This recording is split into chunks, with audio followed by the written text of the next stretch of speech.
کیا مزہ آتا ہے انسان کو اس کی عبادت کرنے میں یار. ایک ہی ہے بس. وہ شعر لکھا ہوتا ہے نا, وہ کیا ہے, محبت ہزاروں سے ہوتی ہے لاکھوں سے نہیں, روشنی چاند سے ہوتی ہے ستاروں سے نہیں, محبت ایک سے ہوتی ہے ہزاروں سے نہیں, کچھ طرح کا شعر ہے. تو قرآن میں یہ مضمون ہے کہ بتاؤ وہ شخص جس کا ایک آقا ہو, ایک معبود ہو, ایک محبوب ہو, وہ سکون میں ہے یا جس کے درجنوں معبود ہوں. ہماری ہر حاجت ایک ہی خدا پوری کرتا ہے. آپ کے ہاں امتحان میں پاس ہونے کا بھگوان الگ ہے, شادی کا بھگوان الگ ہے, اور اللہ بھلا کرے دوسری شادی کا تو ہندوؤں میں ہوتی نہیں ہے, تو بہرحال اگر ہوتی تو اس کا بھگوان الگ ہوتا, اور اللہ بھلا کرے رزق میں کشادگی کا بھگوان الگ ہے. بچے پیدا کرنے کے لیے یعنی اولاد نہیں ہو رہی تو اولاد دینے والا بھگوان الگ ہے, اور ہر کے ریٹ الگ ہے.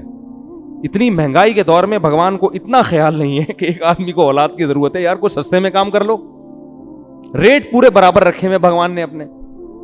ہمارا خدا بغیر کسی معاوضے کے جب چاہیں جہاں چاہیں, اللہ کہتے ہیں غار کی ٹوہ میں بیٹھ کے بھی اس کو پکارو گے وہ تمہاری پکار سنے گا.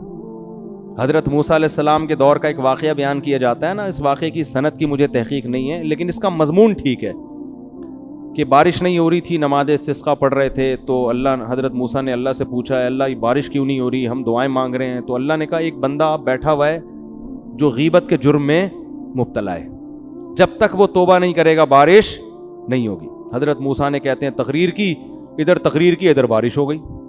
اب حیران ہوئے کہ وہ بندہ تو اٹھ کے گیا نہیں ہے اور بارش ہو گئی ہے.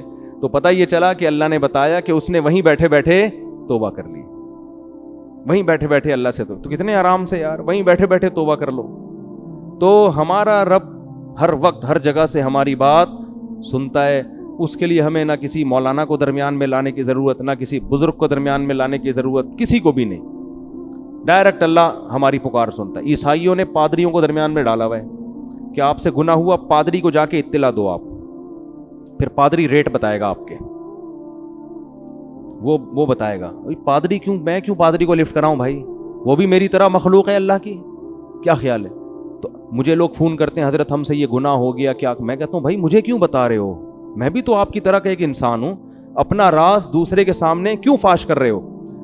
کسی عالم کو بزرگ کو اپنا گناہ اس وقت بتاؤ جب آپ سے اس کی اصلاح نہ ہو رہی ہو, پھر بطور علاج کے کہ مجھ سے نہیں چھوٹ رہا تو آپ کوئی طریقہ بتا دیں, ورنہ کسی کے سامنے اپنے گناہ کو ظاہر مت کرو, صرف اللہ کے سامنے. تو پادریوں کے سامنے بتا رہے ہوتے ہیں جا کے, اور آغا خانیوں میں تو حد ہو گئی ہے. ان کے ہاں تو ریٹ ہیں, نماز کا اتنا ریٹ ہے, زکوٰۃ روزے کا اتنا ریٹ ہے, وہ سب پرنس آغا خان کو جاتا ہے اور اس کی موج مستیاں عروج پر ہے, کھا رہا ہے ماشاءاللہ دبا کے. وہ آغا خانیوں کا بھگوان ہے, عیاشی در عیاشی, ہر جگہ سے چندہ آ رہا ہے, وہ بھگوان کے مزے ہو گئے بھائی, ٹھیک ہے نا. جبکہ ہمارا خدا ہم سے کہتا ہے کہ مجھے پیسے دینے ہیں تو مجھے نہیں دو, کس کو دو, غریب کو دو, غریب میری طرف سے قبضہ کرے گا. ان اللہ لغنی عن العالمین, اللہ کو براہ راست تمہاری دولت کی کوئی ضرورت نہیں ہے, وہ تو اس کے ہاتھ میں تو رزق کے خزانے ہیں, ہم اس کی عبادت کریں نہ کریں اس پر کوئی فرق نہیں پڑتا, اس کا کوئی نقصان نہیں ہوگا اس.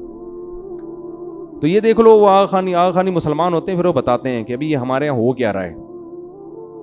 تو اس کو خدا کا درجہ دیا ہوا ہے پرنس آغا خان کو. بھائی وہ انسان ہے یار, قضائے حاجت بھی ہوتی ہے اس کو, بیمار بھی ہوتا ہے, اور اللہ معاف فرمائے وہ بہت, ان میں تو برداشت بالکل ہی نہیں ہوتی, تو وہ تو بہت ہی مسائل ان کے ساتھ ہوتے ہیں. تو اس لیے ہندو لوگوں سے گزارش ہے کہ چھوڑ دو بھائی ان پتھر کے بنے ہوئے بتوں کو. تو قوم عاد نے بھی یہی کام کیا. اللہ فرماتے ہیں نہیں مانے, تو اللہ فرماتے ہیں ہم نے کیا کیا, تلک عاد جحدوا بآیات ربہم, اللہ فرماتے ہیں یہ قوم عاد تھی جنہوں نے اپنے رب کی نافرمانی کی, اور ہم نے اس قوم کو بھی تباہ و برباد کر دیا. اور آخر میں اللہ نے فرمایا الا ان عادا کفروا ربہم, سنو قوم عاد نے بھی اپنے رب کو جھٹلایا جو حقیقی رب تھا.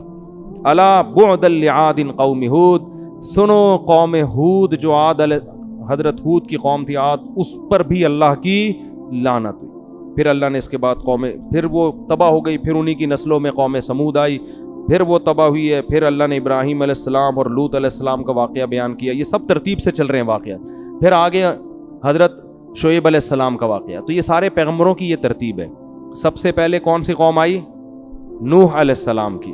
آدم علیہ السلام کے بعد جو پہلے پیغمبر ہیں نا توحید کا جنہوں نے پرچار کیا وہ نوح علیہ السلام ہے. اس سے پہلے دنیا میں شرک نہیں تھا. نوح علیہ السلام کے بعد پھر ان کی نسل میں کون سی قوم؟ قوم ہود. پھر قوم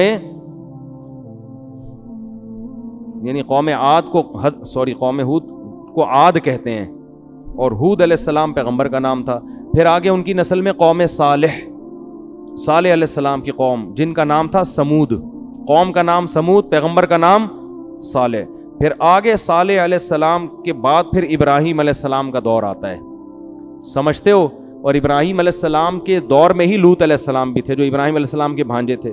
پھر آگے ابراہیم علیہ السلام کا زمانہ آج سے 4000 سال پرانا ہے تقریباً. تو پھر آگے ابراہیم علیہ السلام کے بعد قوم مدین یعنی شعیب علیہ السلام کی قوم. پھر شعیب علیہ السلام کے بعد موسیٰ علیہ السلام. سمجھتا نہیں ہے بات کو؟ میرا خیال ہے پڑھتا نہیں ہے نا رات کو، پڑھتا نہیں ہے رات کو، سمجھتا نہیں ہے بات کو. ہم جب اسکول میں پڑھتے تھے نا تو ٹیچر پھر یہ بولتے تھے کہ پڑھتا نہیں ہے رات کو، سمجھتا نہیں ہے بات کو. جب رات کو اسٹڈی نہیں کرو گے تو صبح ٹیچر کی باتیں سمجھ میں کیسے نہیں ہے؟ پھر ہم جواب میں کہتے تھے بچہ سمجھدار ہے اس لیے گھر سے باہر ہے. گھر میں تو ٹینشن ہے نا، ابا کی ٹینشن، اماں ہر وقت ڈانٹتی رہتی ہیں، بھائی ڈانٹتا رہتا ہے، تو لونڈے لپاڑے جو ہوتے ہیں نا وہ اکثر گھر سے باہر. تو انہوں نے اس پہ لیبل لگایا ہوا ہے، حالانکہ یہ غلط حرکت ہے، لیکن وہ کہتے ہیں بچہ سمجھدار ہے اس لیے گھر سے باہر ہے. تو خیر، تو ابراہیم علیہ السلام کی آگے پھر وہ موسیٰ علیہ السلام، پھر موسیٰ علیہ السلام کے بعد پھر زکریا علیہ السلام، یحییٰ علیہ السلام، عیسیٰ علیہ السلام. اچھا، موسیٰ علیہ السلام کے بعد پھر داؤد اور سلیمان علیہ السلام. پھر آگے ان کی نسل میں زکریا علیہ السلام، یحییٰ اور عیسیٰ علیہ السلام، یہ تینوں کا ایک زمانہ. پھر محمد صلی اللہ علیہ وسلم. تو یہ ترتیب یاد کر لیں، بہت فائدہ ہوگا، اس سے قرآن سمجھنے میں آسانی ہوگی. اللہ تعالیٰ سمجھنے کی، عمل کی توفیق عطا فرمائے.